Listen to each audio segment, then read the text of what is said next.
What's up, everybody? Welcome back to the channel. I am Poetry. You are here for another recap and review of Raising Kanan. This is season 5, episode 2. Many men, many men, many men. Wish death on me, Lord. I don't cry no more. Don't reach to the sky no more. Have mercy on me. Have mercy on my soul. One day my heart turned cold. Wait a minute, is that the lyrics? Did I just add my own lyrics? It sounds like that's supposed to be the next line, but I think it is with "Have mercy on me," or at least the first chorus does. Child, don't give me the line. Again, welcome back to the channel. If you're new here, go ahead and hit the subscribe button. Like the video so that way I can know that you are around and that you like the channel. Hype up the video if you haven't hyped up 3 other YouTubers this week. That helps me move on up in the algorithm. That way we can get people here viewing the channel. And we want some people here commenting. Comment down in the comment section. So let me know how you feel about this episode or about the video altogether. You know what I'm saying? The content of the video. Don't talk about me. I don't give a damn what y'all think about me. Okay, anywho. No, I'm just playing. Okay, so yes. Many men. We're going to start today off with the trivia question. What was the name of the album that the song Many Men was on? There's a hint. There is a movie with the album name that actually stars 50 Cent in it. So if you can give me the name of the album, that it was also the name of a movie that the song Many Men was on, you're going to get what you get from the emoji vault this week. What you get? You get a trip to New York. You from New York. Okay. I know y'all probably wanted to go see the Knicks game, but I'm late with that. Y'all gonna get a ticket this week from the emoji vault. Gonna have y'all a first class flight.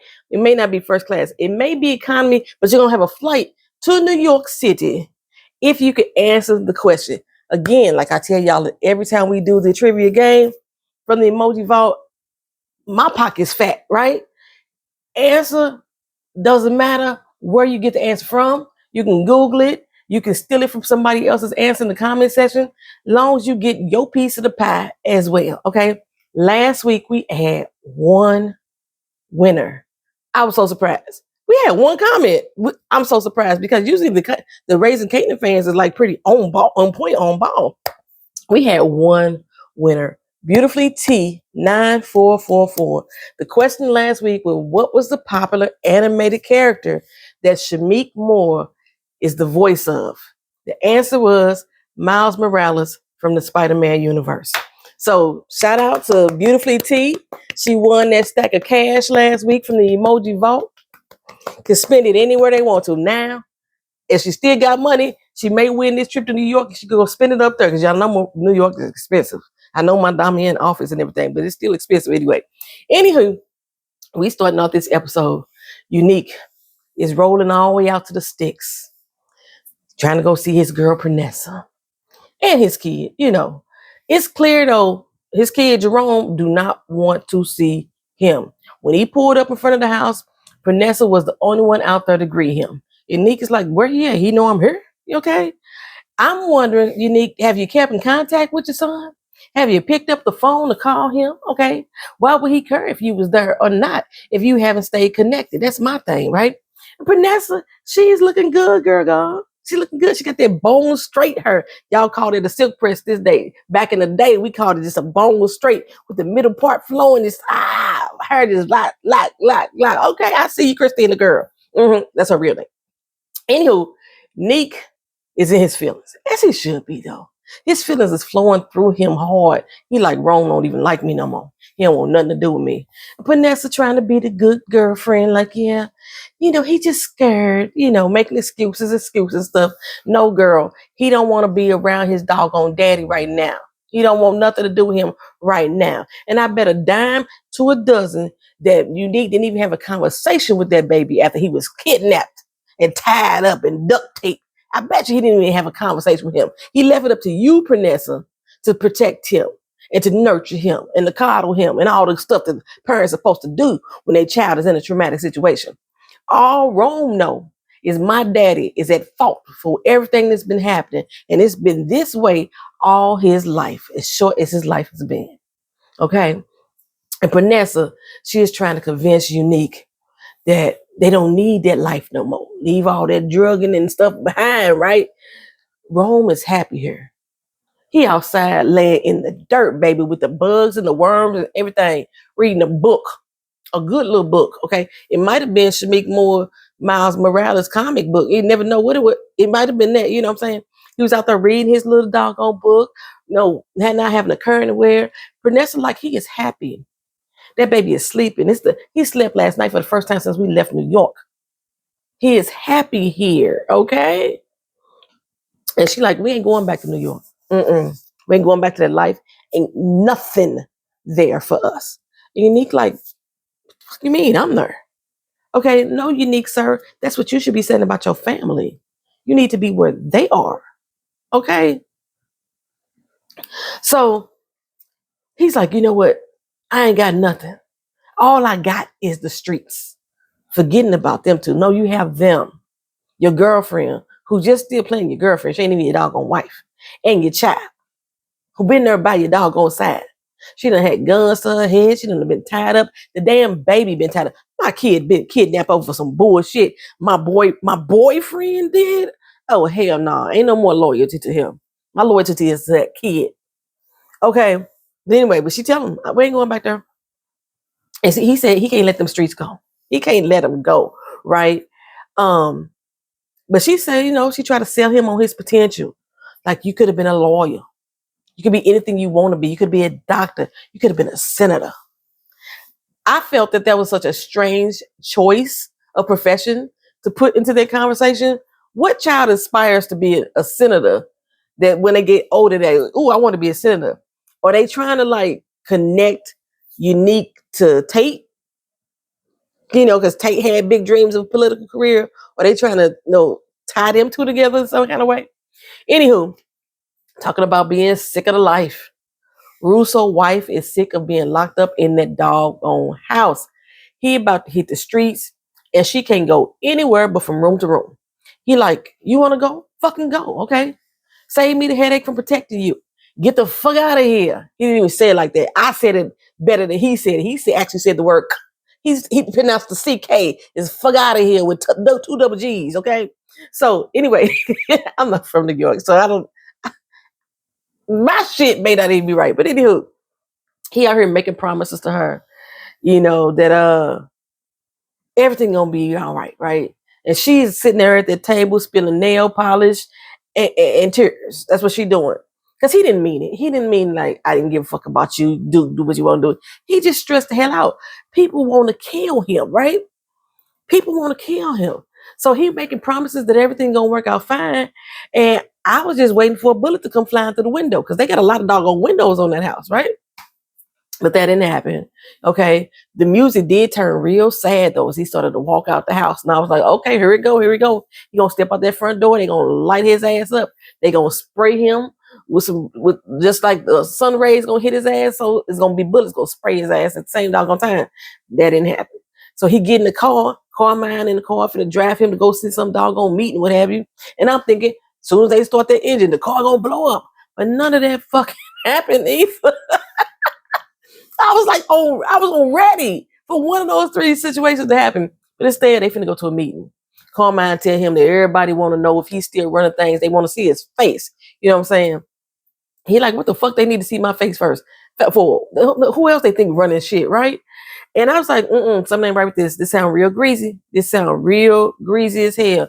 Because the next thing Carmine gonna say is he need to stop for food. He been up guarding all doggone night. He ain't putting no food in his stomach. Now, I don't watch too many doggone mob movies. When the gangsters are in there guarding and shit, they making deli sandwiches in the kitchen. They getting some doggone food. But Carmine said no, he was locked and loaded at that front door and he didn't move. He didn't even go pee. But he ain't asked to go use the bathroom, no. He ain't asked to do that. So I'm like, something ain't right. So anyway, after last week's meeting with Rafiq, Rock is scrambling. She nervous as hell. She over here at the hospital with Stefano trying to convince him to stay in bed with her. His main concern is if he hadn't gotten to bed with her in the first place, he wouldn't be in the damn hospital right now. Rock is like, that ain't got shit to do with me. That's y'all Italians with that shit. He's like, oh, but it is. It does have to do with you. It's because of you the Sal was over here in my streets in the first fucking place. The fuck you mean? Okay. I told you, Rock be lacking on her accountability. She be lacking on accountability, right? But she always got to throw in the threat. Like, you ain't the only one in town with game. What the fuck am I saying? You ain't the only game in town. That's what Rock said, not what I said. She said, you ain't the only game in town. But it seems like he sure is to me. It seems like he is the only game in town. Okay. Because where they at? Where the other people at? Where they been at? Right? Why are the streets so dry if he not the only game in town? All that don't even matter. Stefano say, let me find out you still running business in my streets and we gonna have problems. I'm gonna have the Sicilians all over your ass kicking you with that Italian boot, baby. Okay, Queens is no longer an option for you. So this is the one thing that I dislike about power. And a lot of TV shows where black people are supposed to be in power, they always still gotta ask permission to do what they want to do on their own turf. They always gotta go to these motherfuckers' permission. They have to deal with the Italians. I think I forgot who ghosted them. I think it was the Dominicans or something like that. And I think Tommy had to deal with the Russians. They always got to ask for fucking permission. I need Rock to be Teresa Mendoza right now, okay? I need her to be Teresa Mendoza. She built her own fucking network up, okay? Had ships and shit. Or at least Franklin Saint. Be at least Franklin Saint. Shoot. Franklin at least had a damn helicopter. You know, he had direct connects to the doggone Colombians. Okay, be him or somebody. I know he was getting his ass whooped by the government, getting punked by the government and shit. But now, what I'm trying to say, Rocky, is why ain't you running shit? All these years of you been in the game and you still out here asking permission from a motherfucker to do business on your own turf. They should be asking you. Okay. Anyway, her face was cracked. Stefano cracked her motherfucking face and she looked a little stirred. She looked a little timid if you ask me. Because she know that Rafiq, we learned that he's an Afghani. Yeah, he ain't gonna play with her ass. He ain't gonna play with her ass. Well, speaking of not playing, Stefano wasn't playing with Russo. It's Russo's own people helped set him up. Yep, I told y'all Carmine was acting real greasy. He pulled into the drive-through, some little chicken shack restaurant, and he pulled right on the bumper of the car in front of him. Bumper to bumper, no space in between. I'm thinking, this is so fucking obvious. Why you ain't paying attention, Russo? This is so obvious. He was signaling to the car in front of him. He was signaling to the car in back of him. You know what I'm saying? Russo didn't notice none of that. It's a hit out on your head. How you not paying attention to your surroundings? Carmine then jumped his ass out of the car, and Russo's like, oh my God, what the fuck? Bro, you got to be more careful. You got to be more careful. You a wanted freaking man out here in these streets. Okay? You had 3 damn men guarding your front door. None of them rolled with you. Carmine was the driver. So even if he wasn't in on the setup, which he was, but if he wasn't in on the setup, he couldn't have did that and looked out for you too. Baby, they filled Russo's body up with lead. So much lead that he was stiff as rigor mortis before it even set in. Oh my gosh, they led him up. He dead. He definitely ain't coming back. He ain't doing the unique. Well, over at Kanan crib, he telling his boys they may get in bed with Breeze, but he got to check out a few more things first, right? And right when he says that, he gets up to head out the door, and the popos bust in. Make it make sense. That didn't make no sense. This whole scene does not make any sense. He ain't got no dope. They've been dry as hell for days, I think weeks now. What would make the police bust in and raid him today? Makes no sense.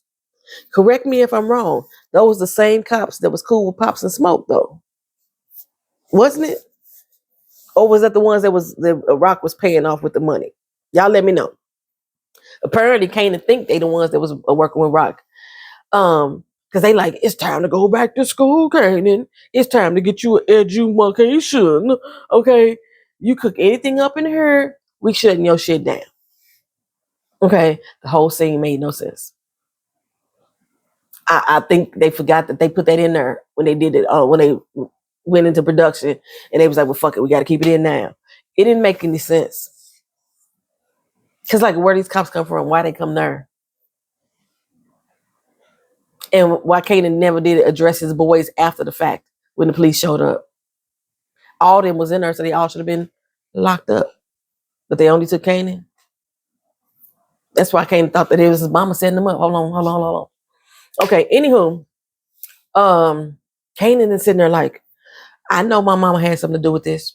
Mm-hmm. Y'all snatched me up the same way she did Famous. Y'all ain't gonna do me like him. He's like, who the fuck is Famous? You know, Sean Figueroa, Sean. Famous, damn it. Okay. And they like, who? We don't know no motherfucking Famous. Okay. I thought that a light bulb moment had turned on in his head at that point, but I don't know, child. I'm still trying to figure out what's the point of the whole damn scene. Rock, she over in the warehouse with Marvin with a pallet of bricks. What happened to the barrels y'all used to keep the bricks in? I ain't never seen you keeping on no fucking pallets, just uncovered in plain bags. Y'all used to keep that shit in barrels or something. They just got it on a pallet. Ain't nothing else in this warehouse but them, they cars, and this pallet in the center of the fucking room. Whoever directed this, they need to be slapped. They need to be fucking slapped, right? Anywho, she tell him, look, we need to move this out of here. We got to move it now. Because Rafik got Rock shook. Hell, Stefano do too. Rock said, fuck him, but she ain't finna sit up in Queens no more. She gonna do exactly what he said do, okay? She taking it to Manhattan, according to her. She figured she could finesse the Italians that's up there because they like beefing with each other. They like to one-up each other, right? So apparently she talked to Joaquin. They've mentioned Joaquin a lot in this past couple seasons, but without showing him.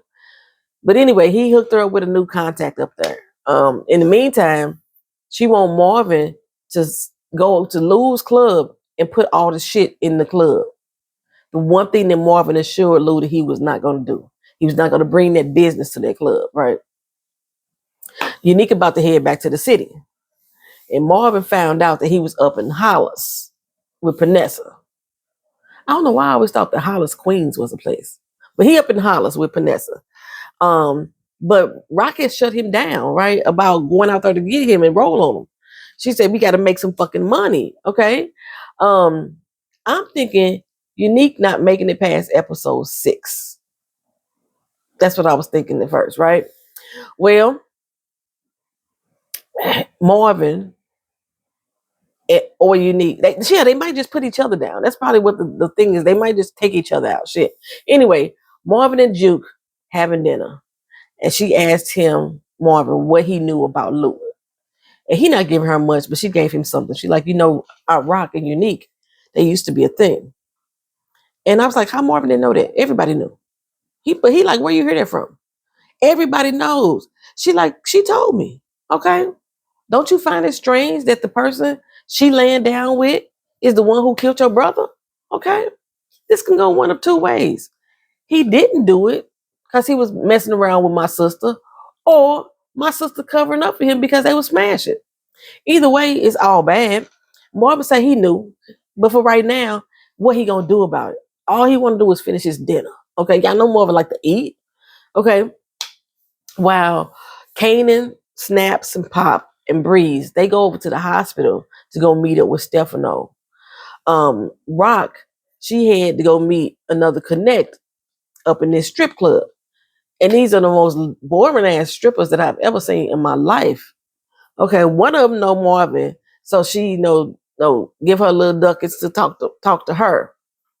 At the hospital, Stefano was telling the little crew he not going into business with them no more, but they will pay him for being there. He demands it, and it's a sign of respect at the same time.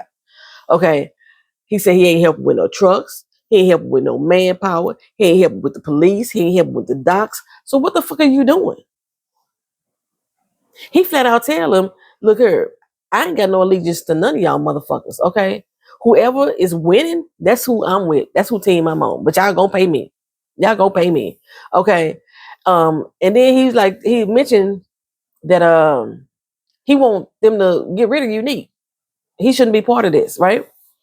Well, Unique found out about the meeting somehow. He comes in and confronts Breeze. He like, so you meeting up behind my back? You know, you trying to cut me out the deal? What the fuck is going on? Okay. Breeze say, motherfucker, lower your goddamn voice. You popping off in here, you ain't saying shit. My words, not his. But anyway, he's like, you ain't nobody in these streets no more. Don't nobody give a fuck about you. The ones who you think give a fuck about you, they only loyal to the green. But don't worry, I got you, boo. I got you. Okay. So Rock, she goes up to Manhattan and she meets with the guy named Bernardi. Okay. And he lets her know, I got all I got for you is protection, police, and permission to be on my streets. I already got vendors out there, you know what I'm saying? I don't need you stepping on their motherfucking toes. So you're gonna have to find your own way to make moves yourself, okay? And she like, I got that under control. Don't worry about that. You don't worry about me. Well, Marvin's stripper friend had told her about some female pimp named Flossie Siegel. And I was like, that's got to be Benny Siegel people, okay, his kinfolk or whatever, right? I know he from Philly, but still, whatever. So we go over to Lou's club, and Marvin is in there moving the dope in moving boxes, just stacking them up on the wall. You know what I'm saying? Like regular old moving boxes and shit. And Shirley come in like, what the hell is that? You know, he ain't trying to lock him in the back room. He ain't trying to put him up in the attic. He ain't trying to hide him behind no drywall. Just boxes stacked up against the wall. Shirley ain't stupid. She like, I know this ain't nothing but trouble in her. You talking about this trinkets. It's trouble in her, right? So she like, tell me what's really going on. Okay. So Marvin say, look here, we finna put you into early retirement is what we finna do. We gonna set you up with a good severance package. And she's like, I ain't got no choice about this. No, you really don't. Okay. We finna buy you out, girl. Okay. And she like, no, you know doggone well that Lou would not want this. Which is true. We all know this. He knows she ain't lying. But he like, my brother ain't even here. He couldn't even say it, but he was choking him. My brother ain't even heard. Anyway, Unique tell Kanan, because Kanan comes out to meeting with Breeze. And Unique runs up on Kanan and tell Kanan that Breeze lying. Okay. He ain't on the up and up. He can't be trusted. You need to watch out for that fool. Kanan just got work for his people. Okay. Though he don't see it that way. Unique, on the other hand, realized that he and Kanan is being used to help build them up. He said they're gonna put us down as soon as they get done with us, right? Kanan know that may be the truth for Unique, but not for him. Because he's in the meetings. So he's feeling confident. And I was like, and since he know that Unique used to fuck with his moms, and he had already teamed up against Unique with his brother, Ronnie, you know what I'm saying? Kanan is probably orchestrating the hit on Unique too. He helping him.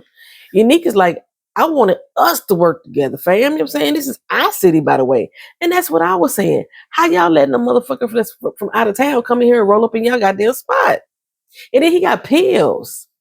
He's selling Ritalin and Xanax. That's what the product is that Breeze has. I have never seen dealers switch products so much than in the Power franchise. They went from rocks to smack down to pills. Hell, Kanan even was selling green for a moment there. I was like, that customers got to be confused as hell. Okay. And then they skipped on with a speedball and the LSD and the PCP. They skipped over that whole little era right there. Anywho, Unique asked him, why haven't you asked me about your Uncle Lou? Street saying that I killed him and you don't question me about it one doggone time.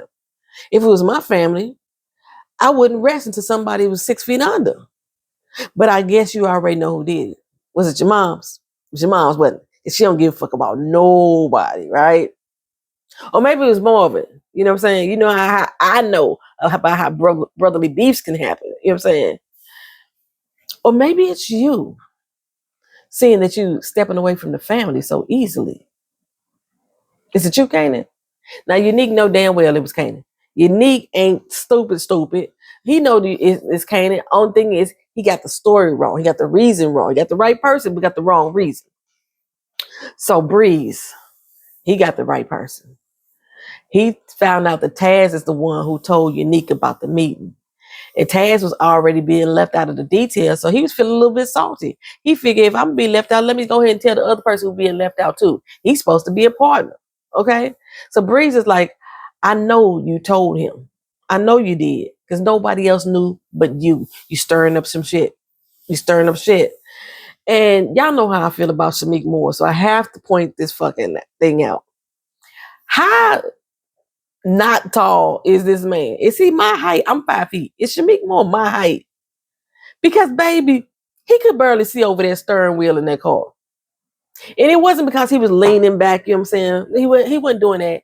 He didn't even have no arm extension. His arm was like this because he was so fucking close to the steering wheel. How not tall is he? Oh, so I think that he killed Taz though. They didn't show that to us, but he told Taz that what he got going on and whether or not that he told Unique what happened is the least of his problems right now. And then we didn't see Taz no more this episode. And I actually thought that they were going to make Taz a more formidable character. I was hoping that he was going to be Tommy-like. But they made his character jealous and weak. Okay. Which it always amazes me that these people that's supposed to be so on top always got weak ass people as their right hand person. Anyway, is it just me or does he look like the actor Derek Luke? Like he could just be him. Anyway, I think Breeze offed him. So anywho, Unique tell Biggie 2.0. Y'all call him Akbar. I call him 2.0. He say shit about to get real bad for us around here. And they talking like we all in, but they moving real slimy, right? So 2.0 tell Unique he about to drop off the grid. You know, he gonna tuck away in New Jersey, get this heat off his back. And I was like, wait a minute now. 2.0, you supposed to be Unique security. He brought y'all in to be his soldiers. How is security finna go into hiding? Like, what the fuck? Right? Well, on the other hand, Unique, that's all you keep hearing Pops and Smoke talk about how Unique already got soldiers out there. Well, all his soldiers about to be ghost. So they have no need for Unique at this point right now. 2.8 to tell Unique that, you know, you should run too. It's not like you running away, you running to something. Okay. So yeah, earlier, Marvin, like I said, put money on the streets for information about Unique, but so far they ain't coming up with nothing. But they did somehow find out. I don't know how they didn't come up with nothing. Taz was able to find Unique and tell Unique about the fact that they was having this meeting, but don't nobody else know where Unique at on the streets. Everybody else is crickets. Anywho, child, they tell him about Biggie 2.0 and where he at though. Maybe Unique is with him. So I was like, well, how y'all know that? Because he's supposed to be tucking away off the grid. Somebody on y'all team got loose lips, got real loose lips. And old loose lips Garcia, the cop, he done brought Aisha and her parents in for scare tactics, trying to see what she could tell him about them, right? About the Thomas family. So now she in front of Juke telling her what happened, right? She over here in disbelief. And I'm like, girl, why? Why are you in disbelief? Juke already told you that her family was in some shit so deep that she didn't think her chances of survival were good. So why are you acting shocked now when you hear all the stuff that their family supposedly have done? I was like, did she forget that they already wrote that scene into the script a while ago? Well, anyway, her parents forbade her to see Juke any longer. And Juke like, you're right. It's not going to work out. So Aisha's gone too. They just dropping off everybody in this doggone show. They get rid of everybody. So anyway, they got Leslie Grossman playing Flossie Siegel. So she's not Benny, cuz. But anyway, Leslie Grossman, you've seen her in American Horror Story. But she's also the wife of Sasha Penn, the show writer for this show, the show writer for the Power series. She may not be kin to Benny Siegel, but you know, she might be kin to Bugsy Siegel. You know, he was like the co-founder of Murder Inc. And I'm not talking about Murder Inc. with Ja Rule. I'm talking about Murder Inc., the old street gang from the 40s. You know, Benny Siegel was supposed to be a badass motherfucker. Anywho, basically, Rock want her girls to be her duffel bag boys. That's basically what she want. inside and outside of the club. Flossie, like, this ain't my first rodeo, girl. Okay. Although she's never taken the bull by the horns, she already know uh what the possibilities of this could be for her and the risk. She says she already got the police in her pocket. The police like her girls. Okay. She don't really want to bring no shine to that shit. However, she likes rock. She liked the fact that she a boss bitch like she is, and she's so sick of men running shit. So she said, you know what? These motherfuckers always try to tell me how to run my business when they try to get in partnership with me. And then I end up having to put a bullet in their motherfucking head. Just letting her know I'm about this life too. I'm not just a pimp. I'm a little bit gangster too, right? And she's sick of that shit. So she in with Rock. Okay.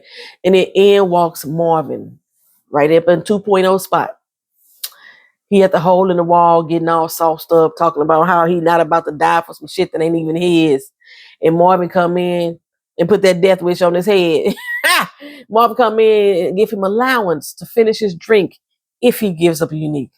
And 2.0 got a little bit cocky. You know, he up in there with all his boys. There's probably about 5 or 6 of them up in there, right? He's like, this motherfucker gonna give me permission to drink my own shit? And he tried to pull on Marvin, right? Marvin came out with another piece and was like, under his arm, under his leg. And then he came over the counter. One moment tried to get up and Marvin say, guess you're not gonna finish that drink anyway. When Marvin goes on his killer sprees, he be going on his killer sprees, baby. Marvin cleared out the spot, right? He stepped over 2.0's trembling body and said, look her, don't make me ask you again. My words, not his. And I'm like, 2.0 is already a dead man.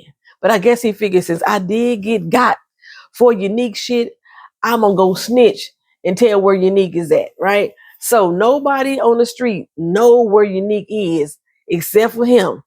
But Breeze found a location. Okay.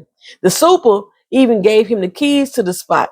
So he and Kanan could take him out. I told y'all Kanan was in on the shit. He was helping set up the plan, right?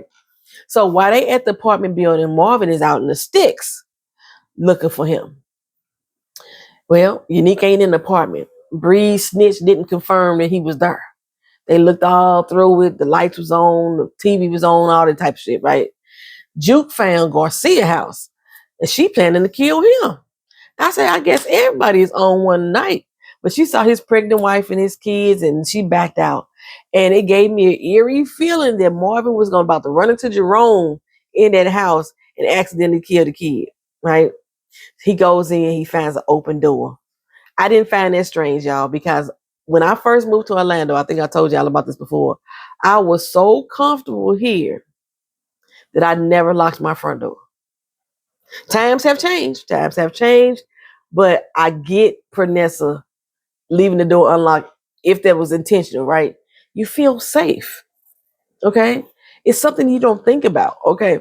But anyway, the TV is on. There's a full spread of food on the table. Half-eaten roast chicken, green beans, mashed potatoes, and gravy. You see a little steam rising up off of it. Somebody left out of that motherfucker quick because all the lights on too. I was like, oh, they must have knew he was coming. So they got out of there. And then next thing we see is Unique riding off, finally making the decision to run. And he took his family with him. He didn't even make it to episode 3, baby. Unique is no longer, I said episode 6. He didn't even make it past episode 2. Unique is gone, but he's alive with his family. Maybe he'll marry Pernessa one day, and they leave in New York all together.